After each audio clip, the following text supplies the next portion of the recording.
Branlette intellectuelle et concept coaching de merde. À un moment donné, il va falloir songer sérieusement à sortir la tête et les fesses du LinkedIn game. Est-ce que je suis la seule à être écœurée de ce que nous balancent la plupart des coachs, de concepts que eux-mêmes n'ont même pas expérimenté dans la matière? Alors oui, les réseaux sociaux sont un jeu, nous sommes absolument tous d'accord sur ce point, mais jusqu'où va ce jeu? Jusqu'où on peut aller déontologiquement, humainement parlant, avec ces concepts à la con. Et surtout, jusqu'où peut aller l'ego pour refuser catégoriquement un débat sur le sujet. Alors, personnellement, aujourd'hui, dès que j'entends ou que je lis, tu peux changer ta vie en un instant.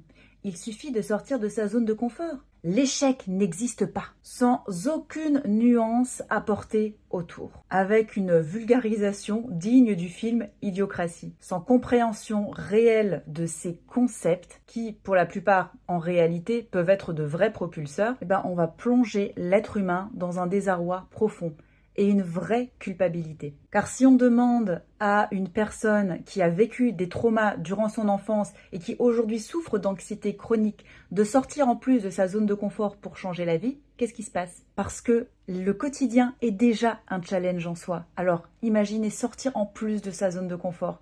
C'est complètement débile. Donc au bout d'un moment, je dis stop à cette branlette intellectuelle et apportons de la nuance aux choses.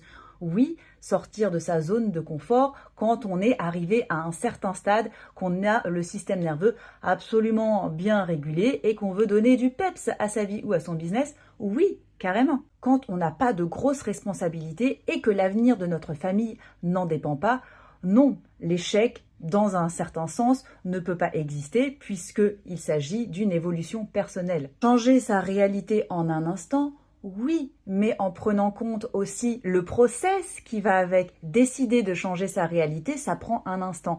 Mais le faire dans la matière, c'est un processus.